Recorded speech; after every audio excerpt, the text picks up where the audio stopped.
All right, so today we're talking about relationships with social media. So yeah, what is social media? Social media can be defined as a place to share content, ideas, interests, photos, videos, any type of content through online communities and platforms and networks and apps. So social media can be websites, social media can be apps. Some very common social media apps I'm sure we all use can be Facebook, Twitter, or X. Can anyone else think of like other social media platforms that aren't listed here that maybe people don't know about? I think you got like the main social media. Yeah. Thank you. Yeah. So yeah, for many, social media is a way to connect with family, friends. It's also a really great way and really good platform to share your own work or share your own art or share your own self-expression. But of course, our relationships with social media, they can, whether we have healthy or unhealthy relationships with social media, they can make a very big impact on our life, especially since now we're in an age where we use social media a lot. You know what I mean? So it's really important to be able to go on social media and do what you need to do on social media and connect and talk to people and reach people and share your content and your work, but also disconnect from social media. So, because this can obviously have an impact on your mental health. So in this session, we're going to be discussing both healthy and unhealthy relationships with social media. So this session is going to be very, very conversational. So whatever thoughts you have or ideas or questions, just shout it out. Or if you don't want to say it, you can write it in the chat. And we're basically just going to be talking about our different thoughts and ideas and tips as well and experiences with using social media, because I'm sure we all have. And if you haven't, that's fine too. But yeah. So I'm going to introduce our first presenter, Ella Rose Chanel. We all introduce ourselves, but I'll let you, introduce yourself a bit more and basically why you're here. But yeah. Hi, everyone. As Nasha said, obviously my name is Ella Rose Chanel. I'm here to, I guess, talk about social media from a perspective of someone that actually works managing social media for a large organization, as well as my relationship then with social media, seeing as I'm constantly, it might seem online. I'm going to talk about some of the tips that I have used that I have found useful to manage my time that I spend online and trying to minimize that. Yeah, that's my introduction, I guess, and a little bit about me. Basically, I have spent a long time working in politics and now working in media. When I worked in politics, it was more of a 24/7 news cycle, one would say. So there was a lot of things like, having to always be on top of what was happening on social media, particularly on Twitter. As news events were happening, people were tweeting about it. And also there was the issue of making sure that your boss hasn't been tagged in something, or someone hasn't said something that's like you have to be on top of it and see things sort of like in real time.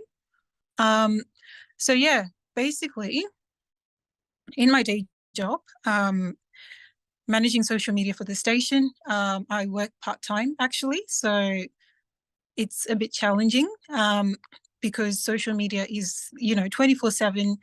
However, there's a few things that I do that I find so helpful is just scheduling a lot of content. So I know we've got certain podcasts that we do on specific dates. All those posts, I try and schedule them, and just like trying to be as planned as possible, so I'm not constantly always online when I don't need to be. And ironically enough, I find because I'm managing social media, trying to grow our page, I've started to learn about social media in a different way, like, how to target people, how to, get more organic followers and all that sort of stuff, which has been interesting because it's made me want to spend less time online, because, of course, I know how the people set up the algorithms, how they try and, um,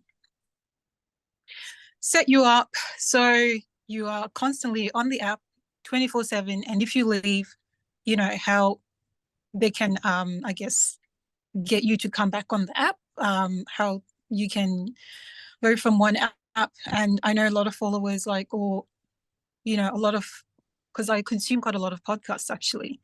And I realized that so many people trying to grow their platforms have started a thing where they'll be like, oh, we do this on this platform, so maybe you can listen to our podcast on YouTube, because, like, there's a lot more of the video casts that are happening now. However, if you want to talk to us or, like, engage in other content, you have to go on Instagram. And I noticed one was like, basically, in addition to that, you can join our community and see other conversations we have. You have to join Discord. And it was just like all these multiple layers of social media. Like, I'm not even on, like, TikTok, for instance, except for work.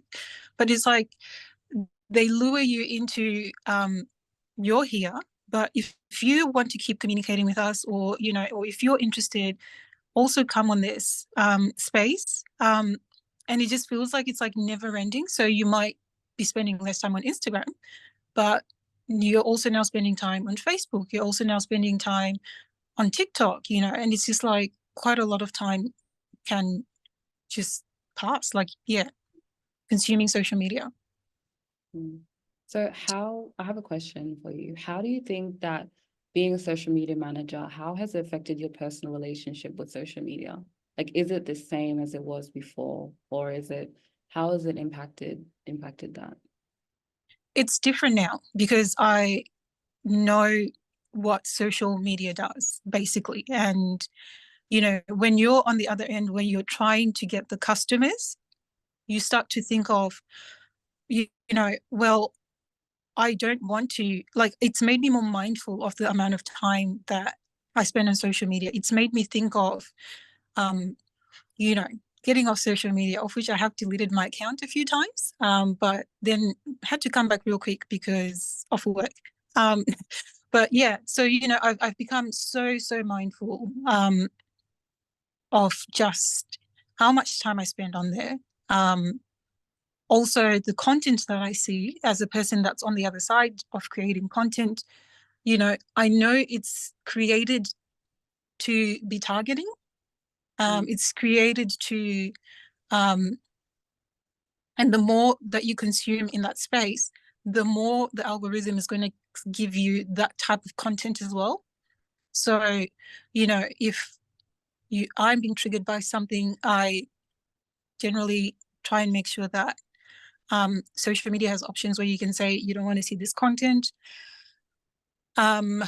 Or if it's a person that I have, one thing that I absolutely love to do, because I know people are so big, like blocking. I don't always block people. I just go and I mute them. I can mute your posts. I can mute your stories. And I find that's great because I don't need to be triggered by a specific person. However, we can coexist in this space. And yeah. Yeah, I definitely think that with social media, like, I think even now as consumers of social media, I think even now we're starting to realize the patterns in the way that you're being lured in. Like, you go on an app, how many times you go on an app, or you're talking about something, and it shows up next time you go on a social media app, like advertised. It's everywhere, and it's not as subtle as I guess it used to be. And it's really, really in your face, and it can be kind of annoying and make social media a little bit less enjoyable. Yeah. So yeah, does anyone have any questions for Ella Rose so far?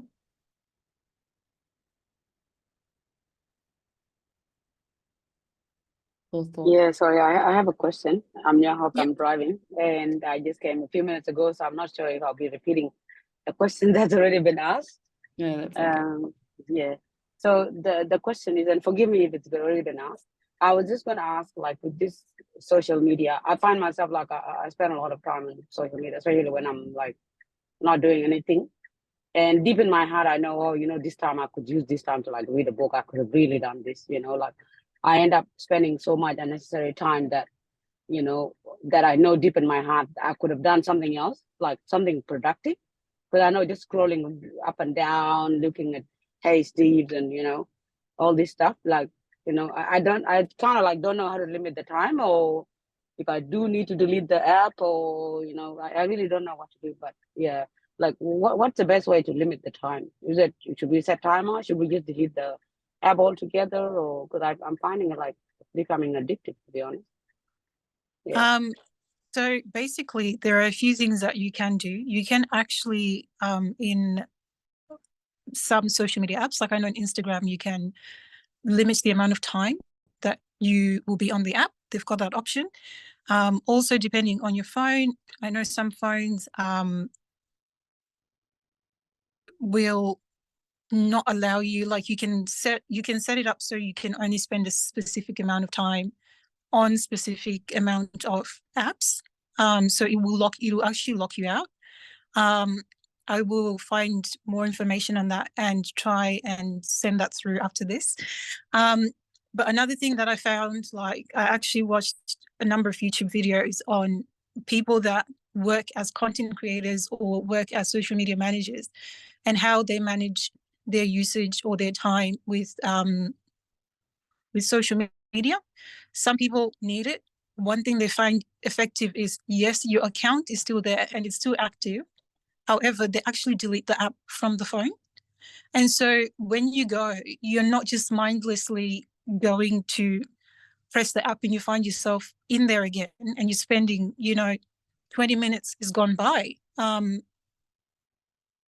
you start to think, oh my God, how did I lose those 20 minutes? I could have done different things. So there are multiple ways that you can manage, but it's great that you do have awareness that, this is something that's a concern. Try different things and just see what works for you. I hope that answers your question. Does anyone else? Orlando, you've got a It does, yeah. It does kind of, yeah. And I've kind of like I don't want to. I've only got the Facebook and the what is it called? Is it Instagram? No, not Instagram. There's something else. So there's TikTok, there's Facebook, there's Instagram. What's the fourth one? Snapchat. So I've only got Facebook and Snapchat. Snapchat, I don't really find no issue with that. I don't find a lot of I don't spend a lot of time there. It's just mainly the Facebook. And the reason I've refused to I don't have TikTok mainly because I feel like, well, if this is consuming time, I'm probably going to be wasting a lot of time, even more time on TikTok. Yeah. By the time I look at posts on TikTok, then I will go to Instagram, then Snapchat, then Facebook. I don't have time. I don't have time for all these. People have been asking why you don't have TikTok. Everyone's on TikTok. I don't have the time. Like I'm struggling to get out of Facebook, like to limit my time. So how am I going to find time? And I don't want to be addicted again to the posts on TikTok. So that will be even more time and time. I have 4 children. I work, so I don't have that. I'm trying to get out of Facebook. Like limit my time, so I don't have extra time because I know I'll be spending time there once I have TikTok, definitely too. So I'm staying off that simply because I don't want to be addicted to spend more time there as well. Yeah. I mean, those apps are designed to keep you on there. So you have to be mindful of that. They are intentionally made to keep you on there. Like, you always get the information, like what Nyashi was saying about, you've spoken about something and now it's popping up on your ads. It's things that you are interested in and it just keeps creating the algorithm. I think she made the garlic bread too. Sorry, you can unmute yourself, please. Does not struggle. All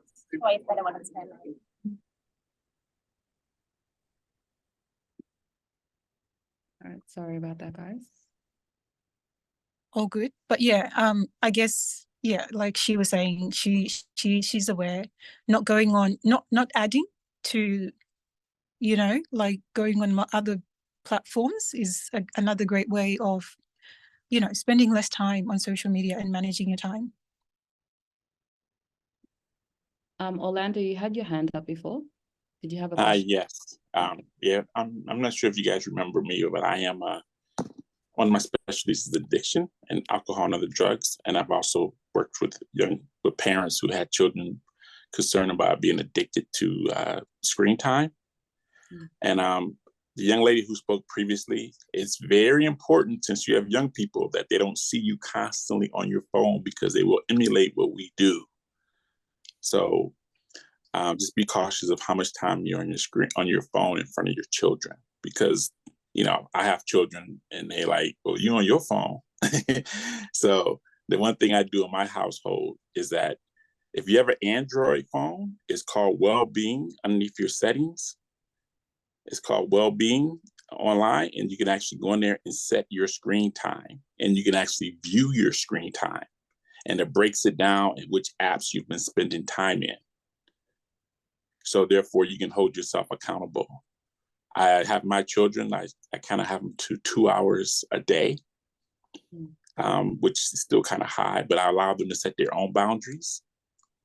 I don't just tell no. The first thing I do is I explain to them, let's look at your screen time and see what it is. And it's usually over 2 hours a day, you know? So then I say, okay, let's work back. What can we try to bring it down to 2 hours?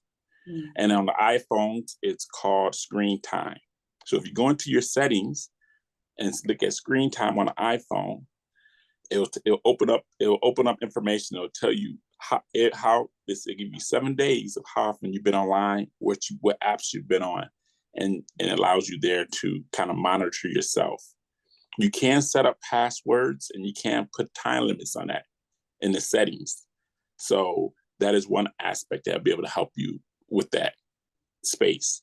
But just double check to make sure that, you know, you hold yourself accountable and what it looks like, because it'll even tell you what times you're on it, like the time of the day. So whether it's at midnight, and you can kind of hold yourself accountable. And if you find yourself having challenges, you know, that's when it's really important to understand that, you know, you may have an addiction if you can't, you know, monitor yourself. But be patient with yourself, give yourself some grace, you know, especially if you're first time at this, because you're teaching and you're learning yourself. And it's very important that we teach our young people this, because they're the one that's growing up with this. And we know that the more time they spend on it, the more time for bullying, more time for negative reinforcement and that information. And before I leave, one more time, just be cautious of what your algorithm reads, whether it's all jokes, because it's not bad to have social media. It's only bad when all the stuff you're watching is negative. If you have positive stuff, like affirmations, even culturally stuff, you know, stuff like if you're interested in engineering or sports and how to get better, things like that, is pretty good. The one thing I did with my children is that we try to change their algorithm so it's not all jokes and games. You know what I mean? Because I would tell my children, it's all fun and games every now and then, but this thing called life is serious, and we have to be growing as an individual. So let's just minimize our joking to maybe half an hour. It was just hard because we all love to laugh and look at all silly stuff, but you know, it is detrimental what we watch, because you know it reflects. It's a reflection of us. Sorry to be so long-winded. I'm sorry, Naslip. You know me. That's okay. That's some really, really great advice when it comes to screen time. I actually gave screen time a try, like when it first came, but it was, I don't know, it was kind of difficult, like to actually have the screen time and have your own phone limit you in how much you use an app. I couldn't do it. But screen time is good, especially when it comes to young people, like children. Yeah, so thank you for that.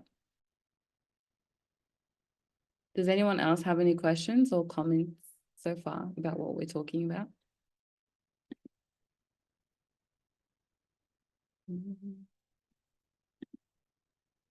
I just put my comment in the chat group. I think you could do it gradually and see how it goes by just removing the notification on your screen so that it will not prompt you to open the app. That's really, that's a really good tip. Sometimes when you see the notification, you're gonna click it automatically. Absolutely agree. Your brain like is drawn to it almost. Yeah.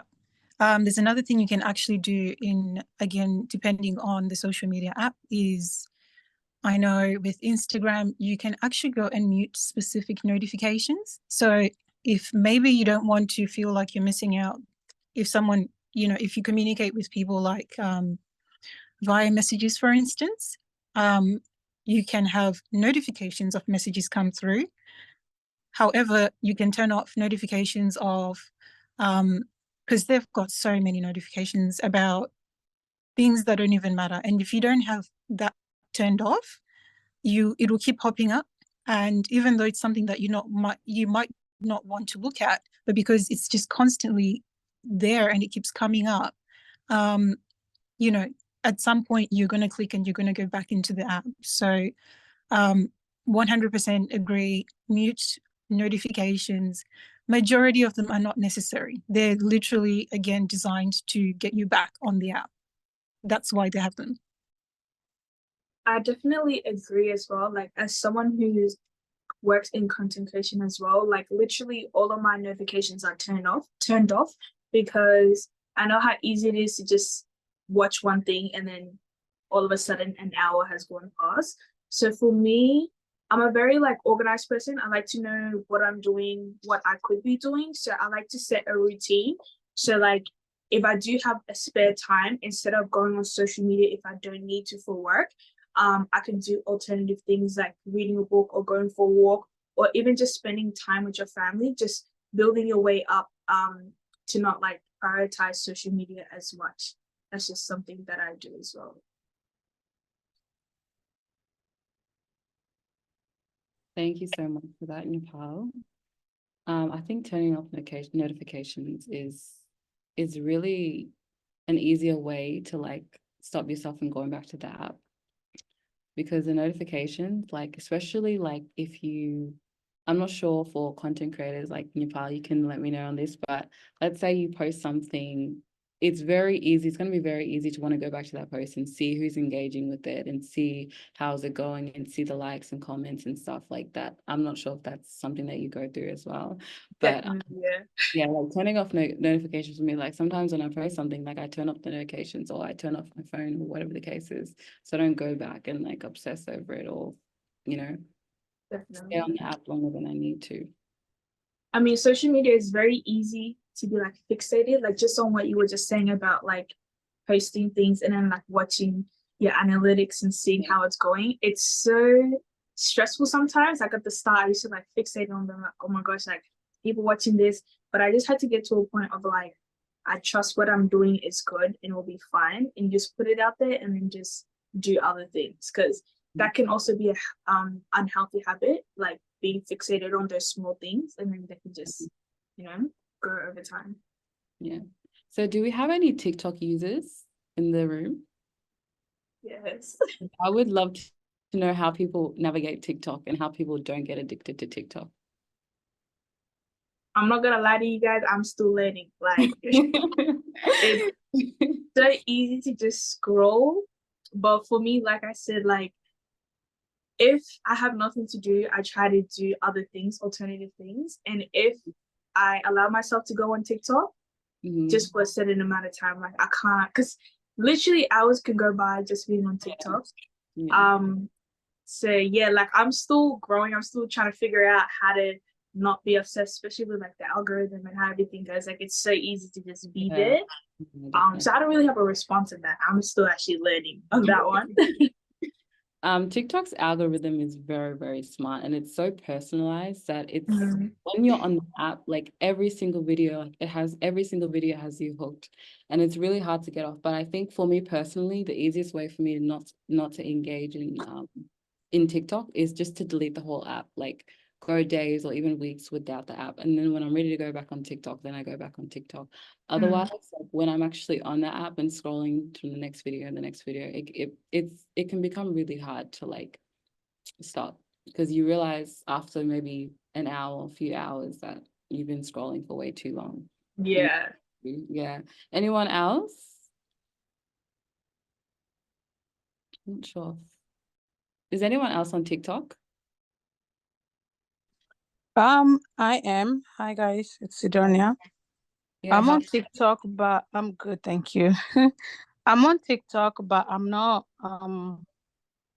So I joined TikTok a long time ago, and I never even gave myself the opportunity to learn. I just posted my content and left it there. Not until I learned that you can actually go and be in these group chats and like, have conversations with people. So when I go to TikTok and I usually just go check through the people that usually comes up and, discuss important life related kind of topics. And then I listen to them, or sometimes I join into them, or I just make videos and post. But I don't really like, I'm not as hooked on TikTok as I am on YouTube. Guys, YouTube got me. I'm on YouTube. I'm either watching Nigerian movies, or I'm the only positive thing I do on YouTube is when I listen to praise and worship.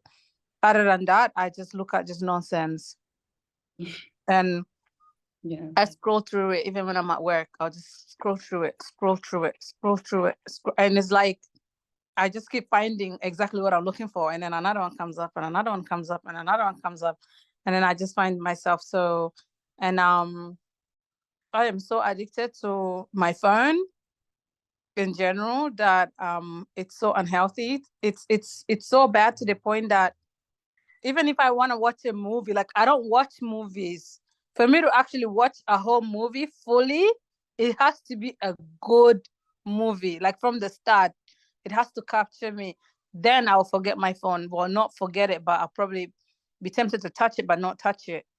Otherwise, I'll watch a movie and return it back like 1,000 times before I can actually finish the whole movie, because I don't know. I'll go halfway through the movie and I don't know what the hell happened, and I have to come back again, and that's because of my phone.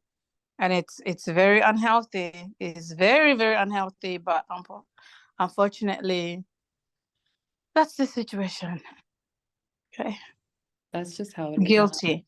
I'm pretty sure we all have that one app that it just has us. YouTube, I think YouTube used to be like that years back. I don't know if many people still go on YouTube. Well, I know the only reason I go on YouTube now is for educational purposes. I don't really watch like YouTubers or anything that much anymore, but definitely like a few years ago, YouTube was so popular and still is. But yeah, now TikTok. I would say some of the things I watch are pretty good stuff, Yeah. self-development and all that. Yeah. But it's just that I can't put my phone down. That's the thing. It's a whole cycle of one thing after the other. Yeah, that's just how Yeah, it is. YouTube is changing a lot. Like they're changing the platform, and it is getting bigger. So they also have the YouTube Shorts, which are like The reels. the content that you have. So again, that's a space where you could just spend hours, just like one after the other.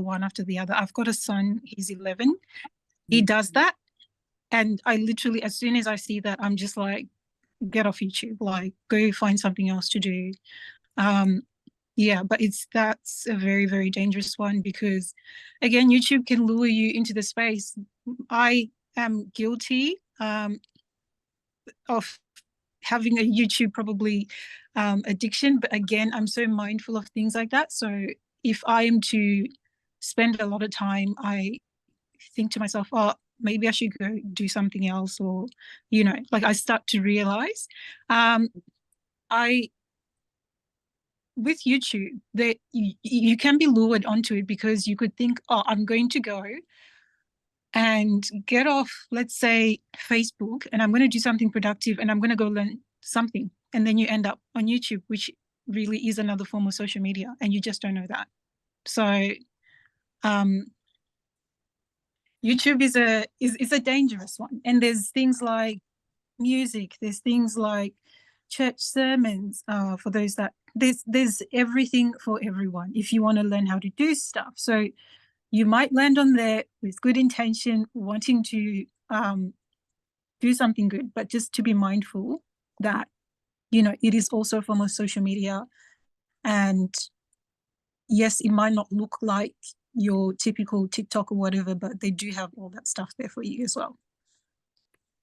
I definitely also agree on what you said about sometimes watching movies and you can't like watch the whole thing. I think nowadays, like in this generation, the way that social media is like our attention span is like really, really small. As in, we can literally watch a minute video or like a 30-second video and it tells us everything we need. And I think people are just used to getting all the information they need within a minute or 30 that generally, I don't know, like if anything else was longer than a minute, they can't fully focus. And it's even gotten to a point where you can even watch movies on TikTok, like they'll literally summarize the movie for you that you don't have to literally watch the whole hour thing. You can like watch multiple parts that are a minute. And I think that bit is a bit crazy because it's like, how am I not able to watch a movie? And I think sometimes because our attention span can like go really bad on social media, like I like to like read books sometimes just so I can remember my vocabulary, because I think those type of things, it's so easy for me to forget like the basic things, if that makes sense. So yeah, I definitely understand what you were saying about the movie.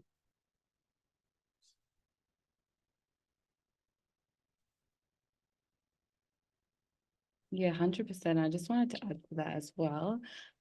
Even like just to go back to TikTok, on YouTube they do have like the parts, like the different parts of the movies. But I've even seen on TikTok, there's some pages, I don't know if anyone has seen it, but there's some pages that have like very short movie snippets. Like, so when you're scrolling, you can watch movie snippet. If you're interested, you go to the page and watch the next snippet and you watch the next snippet to the point where you're almost watching the whole movie, like with little bits of it on like Right. as a TikTok. And it's just crazy. Like it's honestly just crazy. And it's like, if you're not interested in the movie snippet, you just keep scrolling, you know what I mean?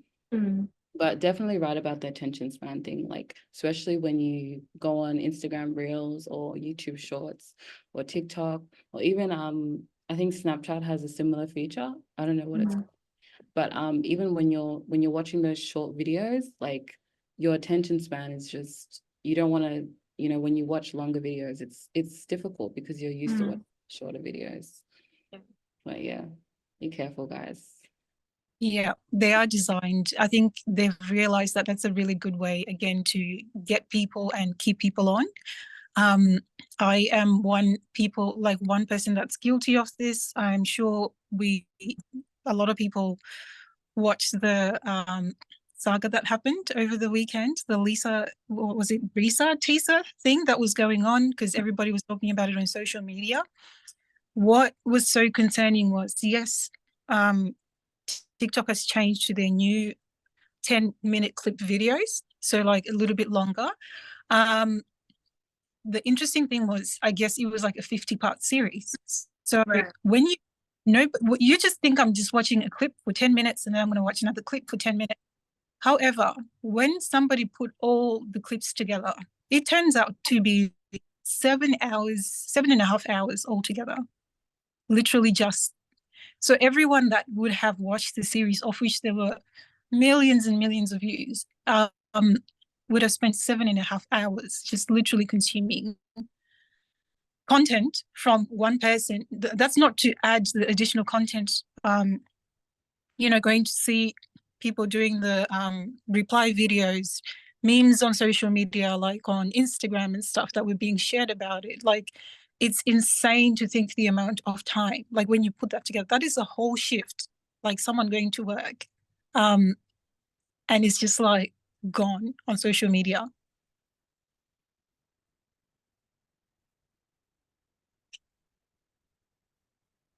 Yeah, it's kind of in bits, and like the videos come in sections, but altogether the screen time, like even just the screen time altogether, like you would think that you're going, you're going to watch a few videos here and there, but you know, you get kind of engaged in watching the next one and the next one, next one, and time goes by so quickly, and you don't actually realize that you're spending all these hours on the app or watching these short videos, and you think that they're harmless. That's kind of the danger of it as well. But yeah, does anyone have any more questions or any questions so far, or comments or thoughts? Thank you so much for your sharing your insight and your experience, Ella Rose. We really, really appreciate you being here and sharing what you have to share with us and your experience. Was there anything else you wanted to share with us before we go on to the next presenter? Another thing I would like to, I guess, when it comes to mental health and social media, I think people need to be very mindful of the fact that, you know, we've been given this tool, really. Oh, sorry. We've been given this tool, social media, and basically it's like, oh, here's social media. However, we're not going to give you, it's sort of like you're in a space where you're playing a game. We've been told, come, let's play this game. However, they don't give us the information about the algorithm, so we don't really know what the rules of the game are. There's a lot of people on there that have, you know, like you might have issues like mental health issues or issues from the past. And, you know, a lot of us haven't been to therapy, they haven't healed. And now we're on social media projecting those insecurities and navigating a place where we don't know what the algorithms are and how it's designed to make us feel. We're basic, yeah, it's interesting. There's like a lot of memes. I know someone talked about trying to have content that's always you know, like affirmations, like positive kind of content, but in that positive content, you know, I think sometimes people are using memes as a validation of, you know, how we feel, or a validation of, you know, on my healing journey, and as a form of therapy, when really social media memes are not a form of therapy.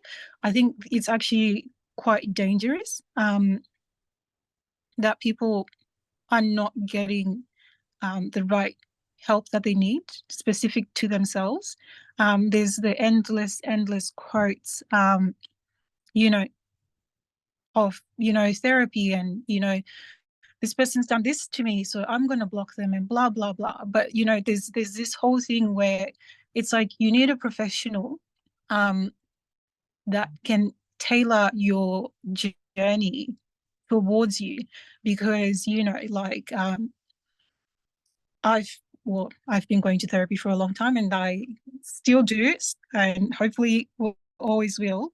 Big advocate for it, even when life is good. You know, there's so many things, like, you know, I think some of you here, like someone said they were a counselor. He probably can add to this. Is, you know, the reason why you're depressed might not be because of set event. There might be other things that you need to be working on, and, you know, finding out what's going on with you. The actual root cause might not be something that you've seen a meme on, or, you know, a quote on healing on social media, and, you know, it's made you feel like, oh yeah, this is why I was depressed and blah, blah, blah. And so I think when it comes to social media and health and personal traumas, it's a very interesting space that, again, can be quite worrying, to see how people are using it. You know, and also there's, like, you know, memes sometimes can be used as a form of cyberbullying. Like, you know, there's a lot of stuff. I'm not sure if you've seen if the shoe fits, or, you know, people not talking to their partners about things, instead finding a quote that's tailored to how you're feeling at the time and posting that, like, very passive aggressive. You know, people are not being present in their relationships sometimes, but they're very much in love online, and it's like, you know, adding pressure to other people. It's just such a interesting space where there's so many different layers. But those quotes, those memes, you know, like, have conversations. I know it's hard and it's scary. Have conversations with people that you need to have conversations with. Don't put it online as a quote, or, you know, talk about, you know, there's so many of the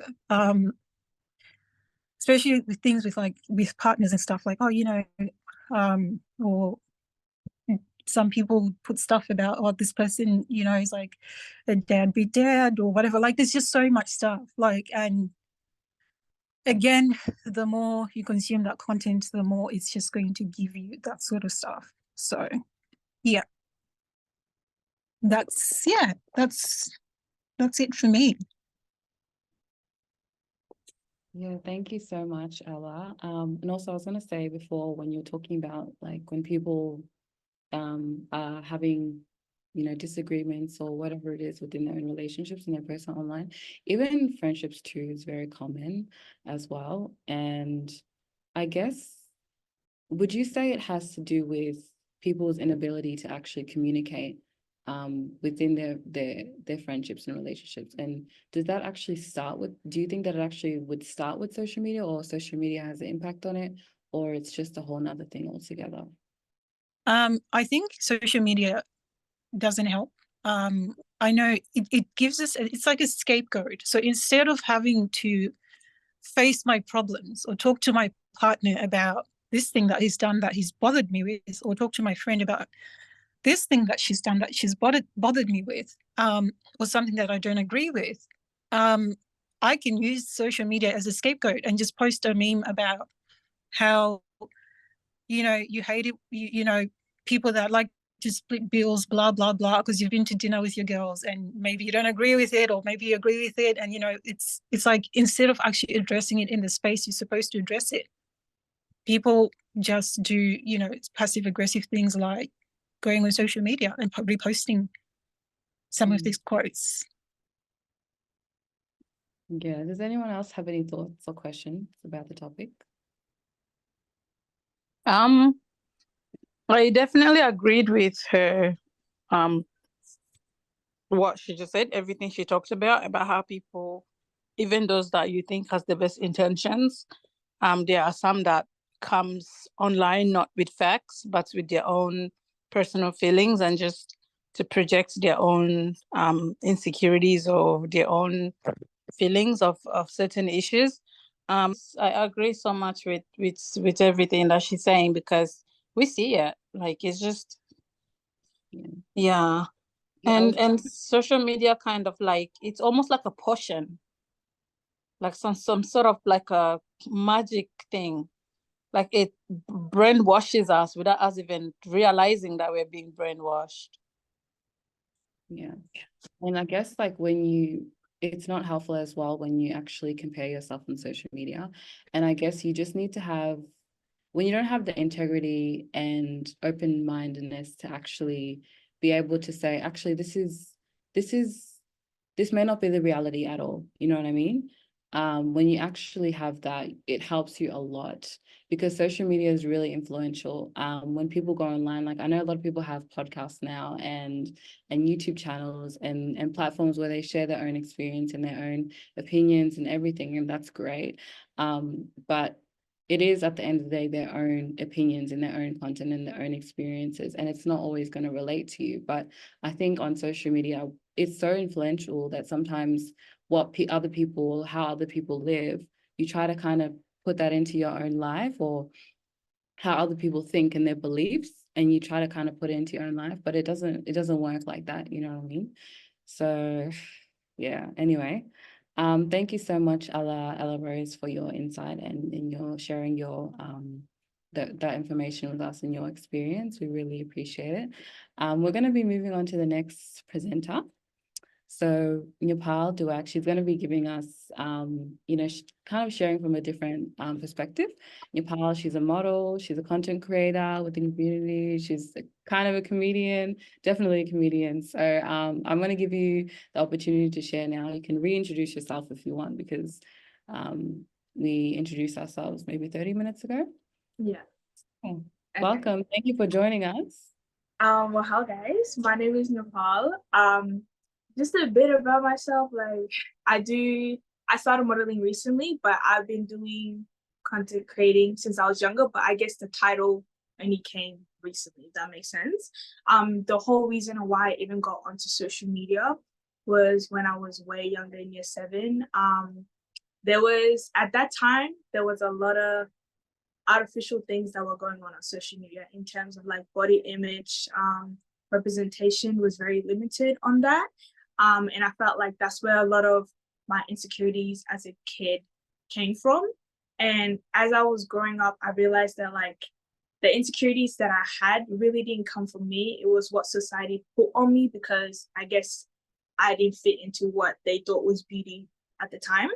And so that's where my content creation came from. I had to discover a lot of like self-love, self-growth, and I just loved expressing that with people. So I just like to create a lot of videos, whether that's like real stuff like spending time with my family, cooking, chit-chatting, stuff like that. And I guess that's where my audience came from. A lot of people related on what I was saying, and I guess it wasn't as artificial. Like, I just kept it real, and if people had anything to say, I would say what I needed to say. But overall, I guess I'm still growing in terms of like self-love and all that things.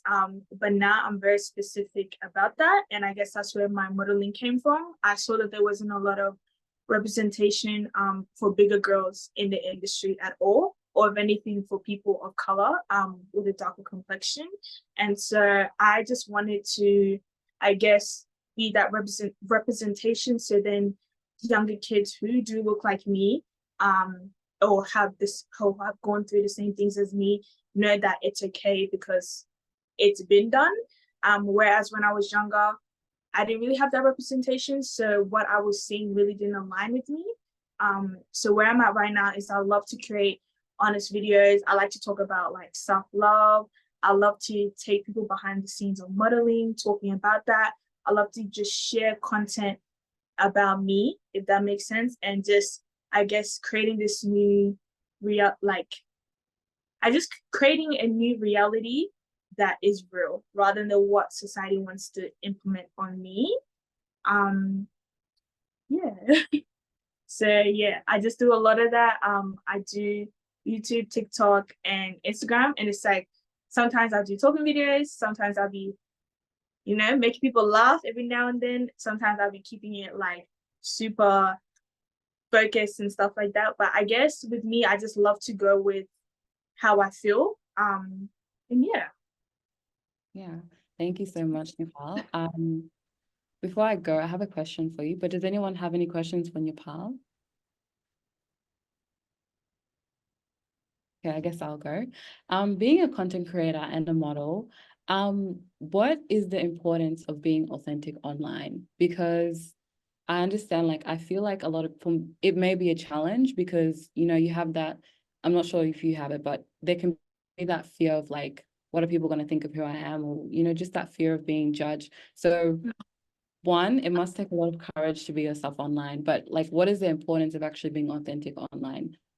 I think just being yourself online, a lot of good things can come out of it. For example, just me doing the things that I do, whether doing funny videos with my brothers or family videos or just TikTok videos, I've actually gotten a few bookings from agencies because they like to explore who they're going to book first. And one of the clients that I had just fully did a deep dive on my YouTube, my TikTok, and they like my personality. And because of that, I got booked. And I just think that when you're yourself on TikTok or just on social media in general, I feel like your audience comes and they find you. And it just works out more. I think when you pretend to be someone else, it gets very hard later on trying to live up to that. But being real is just, I think it's just so much easier and it just works out way more better than you think. And I've gotten like heaps of jobs and bookings because of just simply being myself. Because later on, when I was in that scene and in that environment, it was super easy for me to adapt because I guess we aligned on that just because I was being myself. Yeah. Yeah, I believe that when you are yourself online and in general as well, you do like attract the people that are meant for you, your audience, your community. Yeah, and you kind of connect more to the community as yourself. And you build that confidence too in being yourself and realizing For like sure. this is what I'm getting from just simply being myself and having Yeah. with myself. Yeah. So I have another question. How do you think social media impacts self-esteem within, I guess, young people? Like you mentioned, when you were growing up, you didn't see much representation of someone like yourself online, and I'm sure a lot of us didn't. So how do you think that would have impacted, like, I guess, self-esteem? You can share your own personal experience, but also like in general, if you'd like. Yeah. Like for me, I was very insecure, and I guess mental health wasn't really something that was spoken about at the time, and it's so good that it's being spoken about now. But I guess if I was to describe how I was feeling, I guess when I was younger, I was super depressed because of what I was seeing had nothing to do with me, and just felt super alone and isolating, not being included in things, like just not even me in general, just having basic things like representations or people who look like me, like just those type of things. And especially in this generation now, like a lot of the youth are on social media, so what they see is what they adapt on, like really quick. Like for example, like skincare videos, there's a lot of kids who are literally like 10 and they're doing like 3-step skincare videos because they're seeing it, and they just, in a way, they're affecting their skin because everyone else is doing it. And that can be the scary thing about social media. But I think for me, I had to really go through what I was going through and then just learn, just kind of like adapt and build my own self-love, whether that's talking about it more and creating what I wish I could see more. And by me doing those things, it just helped me fully just love myself more. And I think having those type of videos out and people who are actually keeping it real, when youth are looking at it, it can be a better effect on them rather than like, you know, the negative stuff. Because social media can be very negative and it can also be very positive. Like it can change people's life. I guess it just depends on, you know, what path you're in your life and where you kind of go. I know someone mentioned before about like, it's super easy in the algorithm. Like if you watch one sad video or one like super, you know, deep video, that thing can come consistently. And those type of videos, I guess, know how to target your emotions, and they can, you know, a lot of the time lead to depression and all that stuff. But yeah, I just had to be super just aware of what I was seeing, what I was allowing myself to be a part of. And alternatively, that I guess worked out for me. Yeah, that sounds really, really inspirational, actually. I think a lot of young people, they kind of struggle to navigate their way in social media, and even just like having that self-expression with social media, it can be a challenge. But when you see people, like, I know for me, when I see people being themselves, I don't know if I said this already, but when I see people being themselves on social media, it also inspires me to like share, you know what I mean, what I want to share, or post what I want to post, and just be yourself as well. So I think your role as a content creator is very, very influential, in a good way. And social media in general, like whatever content it is, it's always going to be influential, and it's always going to reach someone's emotions. But I guess it's just like navigating it and also choosing the content that you want to engage with, like following like who you follow, who you don't follow. With the social media cleanse, have you ever done like a social media cleanse where you like unfollow people, like you probably a long time ago, but where you unfollow people that aren't good for you or like have a negative impact on your mental health or whatever the case is? Well, before I used to just delete the app or deactivate. But then that deactivation, I guess it did help me because it helped me like come back to reality and not really be like focused on like what was being posted on social media. But the reality was, as soon as I got back onto social media, I was still continuing to see the things that I didn't want to see. So instead of deactivating, I just simply just removed a lot of things that didn't align with me, and I started following people who do kind of have the same morals on me. I started following people that like I wanted to see more of, and also like right now my feed is just, I guess, very positive. Like the things that I'm seeing now is what I inspired to be, or like routines and stuff that I hope to like take out of what someone else has posted. But yeah, so I definitely agree with what you're saying. 100%. Does anyone have any comments or anything they'd like to share to the group?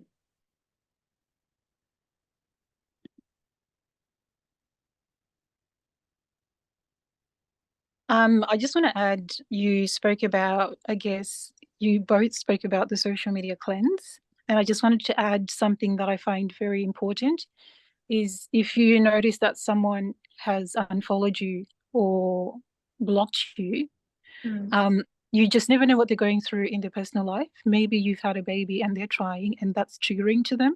So it's okay. Like, it's not a personal attack. It's okay for people to unfollow you. It's okay for people to block you. Yeah, I just wanted to add that. But also, I've got a question for you. As someone that's on TikTok, there's so many trends going on. Like every other day, it's something. Do you feel pressure or like FOMO to keep up with the trends, basically, and also create content? So it's like, your content is matching what everybody else is doing, or on TikTok, to be honest, if the trends are not something that I do on a daily basis, I'm just like, I see it, I accept it, but I just really don't continue it. I still continue to push out the things that I do, and it may not be trending, I guess, but the things that I post is not to be trending, I guess, is to like capture a certain audience, people who kind of, like I said, align or have the same type of morals as me. So I guess at the start it was something that I like used to be like, okay, like maybe I need to follow this and do this in order to kind of get following to get my audience. But if I did stick to the trends, my audience was going to expect a certain type of content that I knew I didn't want to do.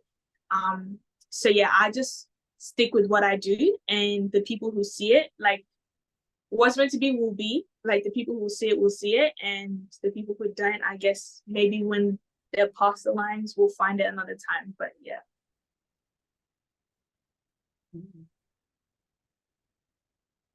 Did that answer your question? Oh yeah, absolutely. That's great. Like I always wonder, because I see these people and things, and yeah. Well, thank you for asking. And when the trends start, it's like you see them everywhere with everyone creating, their own version of it. Like, but some trends are more like you want to do it because it seems kind of fun. But obviously, there's some trends that you just don't agree with and you're just not going to. But I think a lot of trends, especially on TikTok, they're kind of fun. You just want to try it out with your friends or whoever, and then you just you can definitely still take, that's why I guess it just goes back to being authentic. Like you can definitely take the trends that you see and then just change it up in a way that makes you still feel like you're not being so like I do that a lot with my friends. Like my friends, they like to do TikTok dances. I am not a dancer. Like my body will not move the way I want it to move, but I guess us just being accepting it as what it is makes it fun. Like so that's just like something that we do. So as long as you're just being you and feel comfortable in altering it in a way that makes sense for you, then that's all that matters. And I think even TikTok dances, like a lot of them aren't even like serious. Like they just if you give it a go, like if you give it a try, like that's all that matters. They're not serious. Yeah. I don't even think many TikTok trends are actually serious. It's just like, if you want to try it, you can try it. If you have fun, you have fun. If you don't, then it's fine. Yeah, for sure. And there was another question I wanted to ask you that I asked Ella Rose before. How is being a content creator and model, and you work with social media a lot. How is your personal relationship with social media? Do you feel like it's more, I mean, you did say before that you have a lot of positive things on your feed, but you know, how is your overall relationship with social media? And was it always the way that it is now? I mean, social media can be very stressful. Like even now, I think just being on it consistently can be overwhelming. And I feel like sometimes I get overwhelmed very quickly. So when I want something consistently like that, it's like too much for me. So what I like to do is I like to allow myself to be on like social media for a certain amount of time, whether that's for work. But if it's like just for me, I'm on it for a certain amount of time, and then I like to just do things in the real world. I used to have a really bad habit as well on just being on my social media and hours going past. And then all of a sudden it's nighttime. And I'm like, I literally didn't do anything today. All I did was on social media, like be on social media.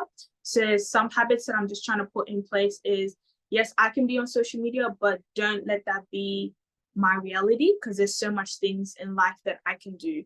Whether it's, and it doesn't even have to be like a big thing, like whether that's just walking out, like going for a walk, or just socializing with my family, or reading a book instead of being on social media. I just like to keep a balance right now. Before we were speaking about screen time, that's a big thing that I have on my phone as well. I set it to a certain amount of time, and if I like go past that time, my phone will very much be screaming at me, letting me know like you've been on the phone for too long. And on my other social media platforms, I just like to set timers. Like on Instagram now, you can be like after 10 a.m. Or 10 p.m., whatever time it is, you won't get notifications like if people messaged you or stuff like that. So I just like to be able to enjoy social media, but not be, run by social media. Like have it as like something, as a pleasure thing, rather not something that's like, has total control. So I think right now I'm just in a balance, but sometimes I'll be slipping up. I'm not gonna lie, I'll be slipping up sometimes, but yeah, I'm just trying to learn, to be honest.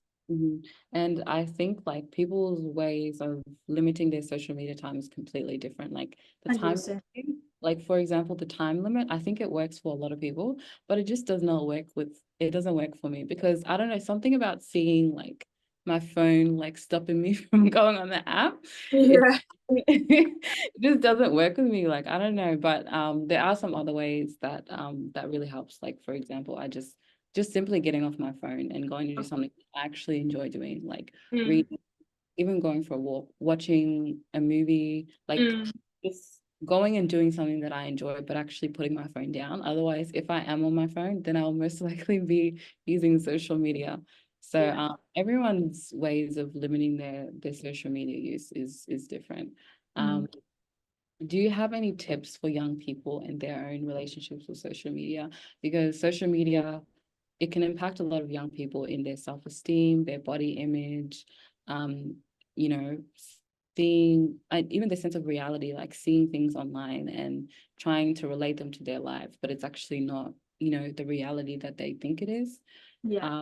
Do you have any tips for that? Because Also for me, like definitely try to find a balance between social media and like your real life. Like I said, it's very easy to be super like hyper focused on that, and it's also like being a child, like obviously it's super easy to be influenced, like it's, I guess, part of growing. But I would definitely say like enjoy the time that you have as being a child. Don't be super fixated on the things that you see. Everyone is definitely on a different like pathway to life, like the things that they're doing now, they had to do certain things to get to that place. And I just feel like comparing yourself to the things that you see, you shouldn't do that, I guess, if it's coming out of a negative way.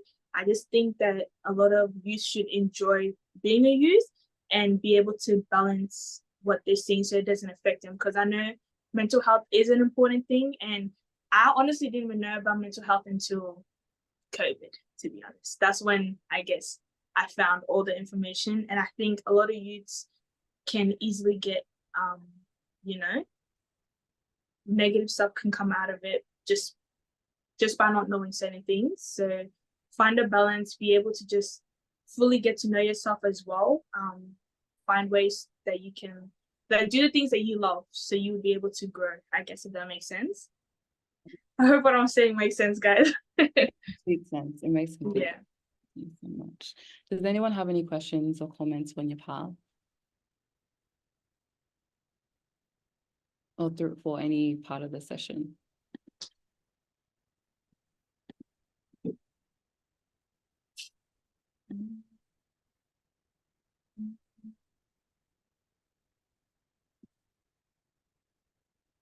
That's okay. Well, if you do have any questions or comments, you can write it down in the chat.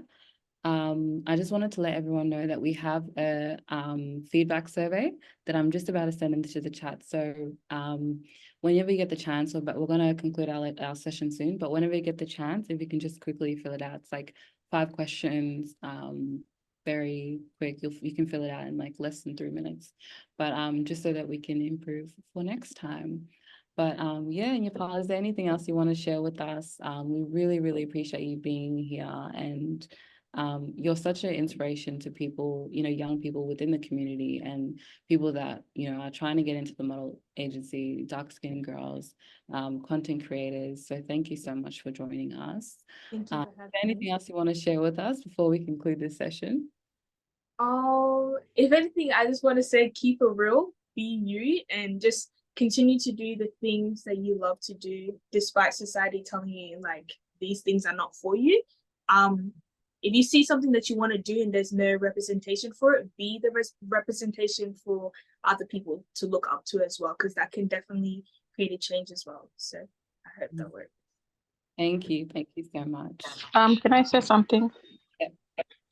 Yeah, I just wanted to say to Nepal, just wants to say well done for being a positive influence out there, and for standing on what is actually beneficial and positive in our society, because I see a lot of, you know, social media wannabe celebrities, and they do the most ridiculous things on TikTok that I sometimes I even ask myself, what the hell happened to us when we become popular? Like, you realize that someone is usually good and they were okay and humble, and then they become popular, and then they want to use their popularity for nonsense instead of passing on a positive message and using it to actually bring on a positive influence. You know what I mean?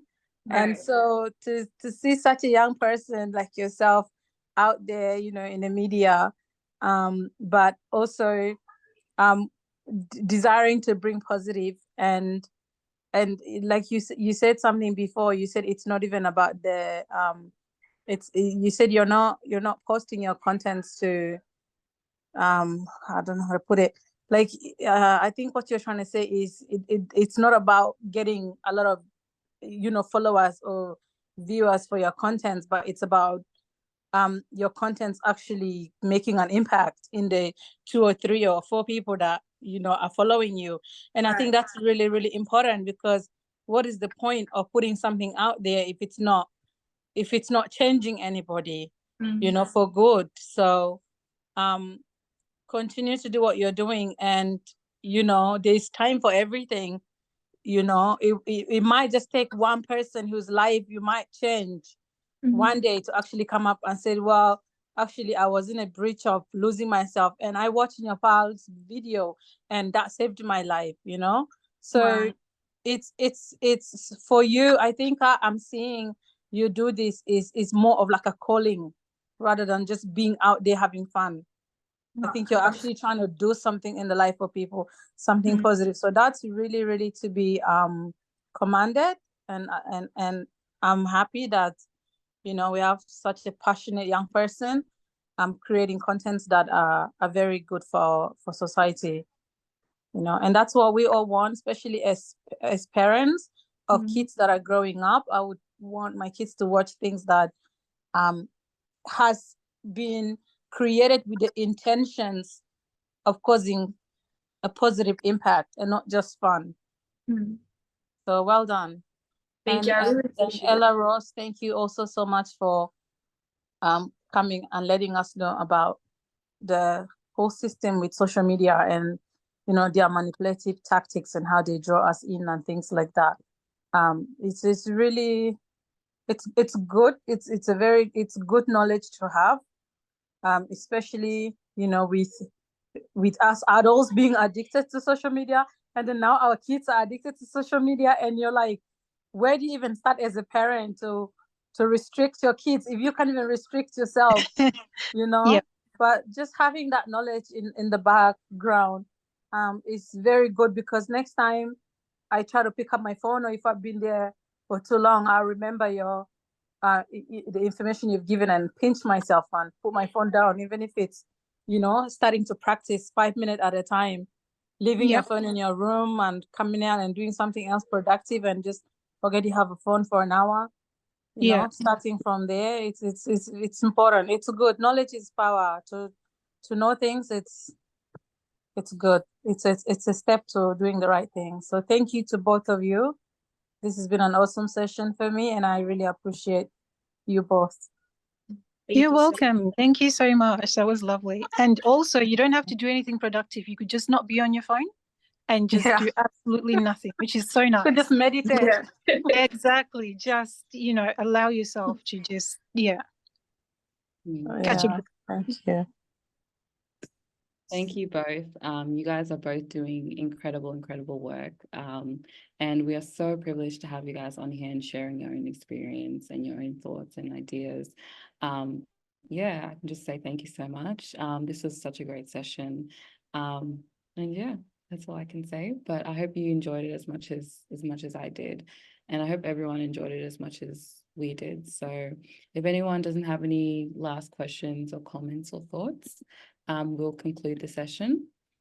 Yes, does anyone have any questions or thoughts? That's okay. Yeah, that concludes our content for tonight. This video will be available to watch on Monday. So just have a look out for our social media, particularly Facebook and YouTube, and you'll be able to watch this session or share it with anyone who missed out and didn't get to view it. If anyone would like to stay back, you can. Otherwise, I'm going to stop recording this session in a second, if I can. Yeah.